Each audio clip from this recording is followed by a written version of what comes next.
Alright, well I got the trunk compartment. Body work is done as I'm going to do it. It is just the trunk, so it's covered by a mat and has cardboard panels on the far sides, and you don't see any of the trunk pan whatsoever in this car when it's all together.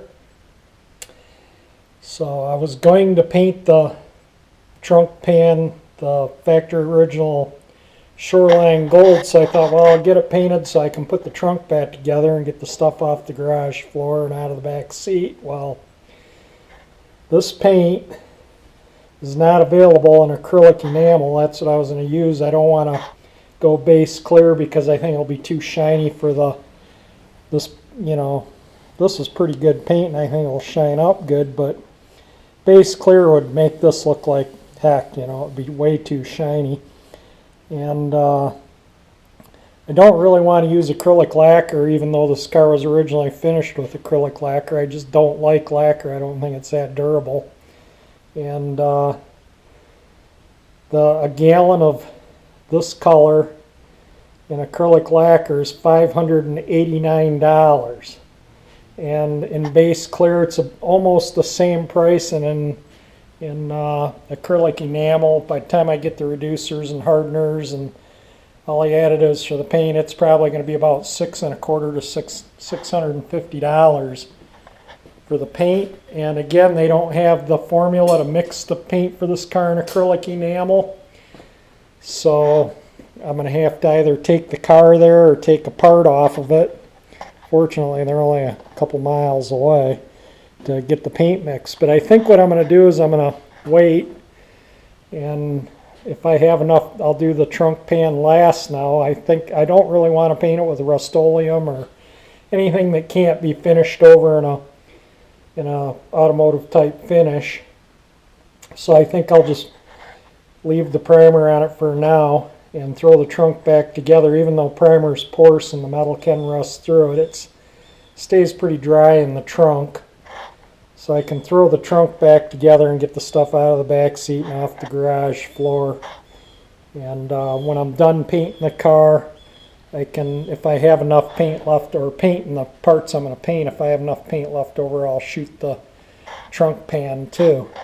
The next rust I'm going to attack is right there on the left front of the left rear wheel well, and this panel is all clean on the inside. If you look in my past videos, I had the window down and I put my flex light down in there, and that's all clean, good clean solid metal. It's just this lip right here, so I'll weld a new panel in there, and then I'll attack the rocker panel, the bad repair job on the fender in there. And you can see this is the cowl tag. Let me see if I can get the camera in a little better. So this is the paint code. So if you have a two-tone, there'd be two different letters. The first letter, I believe, is the roof, and the second letter is the main body. Being that both these are the same letter, that means that it's a single-tone car. And P is for the Shoreline Gold that this car is. Now you can see, if you look, and I see my camera's blinking that stupid red light there, but it says that the car is finished. It says that it's finished in Magic Mirror acrylic lacquer. So yeah, if I have to do lacquer, I will, but I'd really like to do acrylic enamel, and try and match the paint as best I can so I don't have to paint the whole car. I just really want to keep the car as original as I can and just paint the parts I repair. I sanded this out yesterday, and I'm going to give it had to add a little filler here and there, so I'm going to give it another sand out today. So I'm going to get this ready for paint. Other than sanding this out, I still got to sand all this out. I'm going to paint all this back to the, I'll probably mask here. I won't paint in there because I don't want to overspray rough paint in there, and I'm not taking the bumper off. So I'll probably just mask somewhere in here and just paint this down here, and there's This just needs a little cleaning up under here. There's no rust through, that's body seam sealer. But there's stone chips and stuff there, so that'll clean all that up. But yeah, it was a bit of a shock to see what the price of a gallon of this color is in acrylic enamel. Well, it's not available in acrylic. Well, I don't have the formula to mix it. I imagine they changed the tints over the years, and so they changed the formulas for their new tints. It's called planned obsolescence, I believe, but it's coming along, and we'll deal with the paint. I'll start searching around, see if I can find somebody that can mix me up a gallon of acrylic enamel. If not, maybe I can take the gas door off here.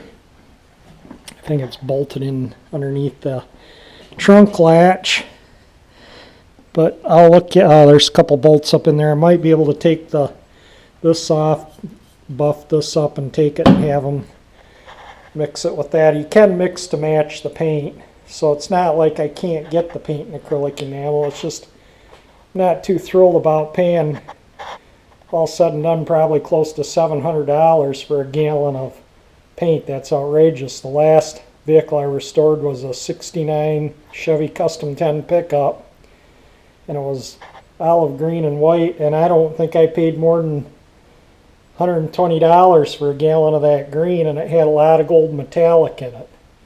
So if I find, I'll see if I can find a picture of the truck. It was at the Dream Cruise this past year, in one of my Dream Cruise videos.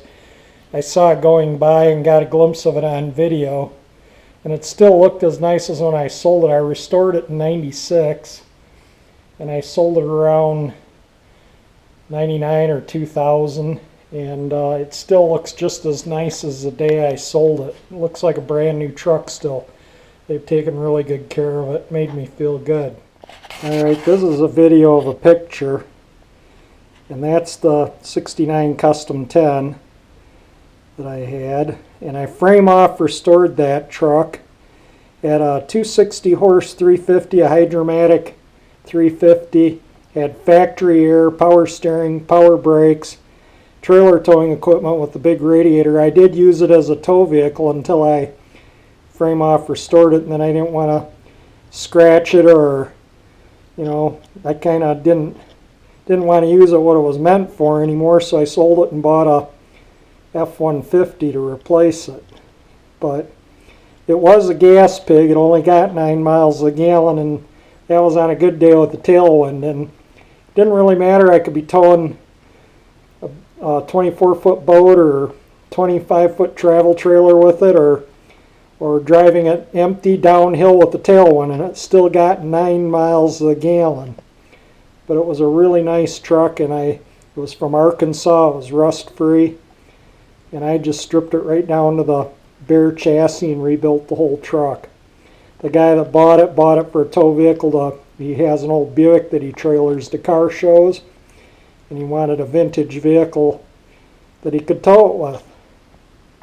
Well, he's got it, and he still has it, and it still looks as nice as when I sold it to him. Well, I sanded that all out, but I did have to add a little filler here and a little filler right there, and a couple little spots right in the wheel well opening there. And I also put the seam sealer on the seam underneath between the inner and outer rocker panel, kind of the way GM would have originally done it. And that's all sanded out. So the body work is coming along pretty darn good. I seam sealed the wheel wells. I don't know if I said that already. And underneath where everything was. And tomorrow I'm going to start tearing into this. This is the seam sealer that I got. It's paintable. I also sealed the rear where I welded in those braces in the trunk along with the rocker panel. I sealed, well, that's sealed there, around there. But I also sealed the undercarriage where the welds are too, and everything was welded together. Did I mention that I hate sanding body filler out? Really, It's not one of my favorite things to do is sand. I don't mind doing everything else, but yeah, sanding's for the birds. I don't know if I mentioned this in any of the other videos or not, but that day I went to the Gibraltar Trade Center to that car swap meet where I got the Haggerty insurance info. I got everything to polish the stainless on the car. Seeing I'm not taking the stainless off, I want to polish it up, and buffing compound tends to dull stainless. So I got that, and those will go in a drill, and then I can mask the paint and just buff the stainless on the car. And everything on this car is stainless except for the bumpers, and these taillight bezels are pot metal. It's been chromed. These are pot metal. That's pot metal. It's been chromed. The backup light bezels are pot metal. It's been chromed. That's regular chrome. This is all stainless. This is all stainless. So we got a lot of stainless. All this trim around the windows. That's all stainless steel. So that'll buff up nice. This is stainless. These are chrome, but these are stainless. And this is all stainless. These are stainless. That's chrome. This is chrome. Pot metal. It's been chromed. The thing on the hood here is stainless. Those are chrome pot metal. And these will polish up. The pot metal is actually, I haven't done anything with it yet. They'll polish up nicely. These are anodized aluminum. These are anodized aluminum. These are anodized aluminum. This is chromed. The little bezels here are chromed. So, the chrome bumpers obviously. But plugging away at it.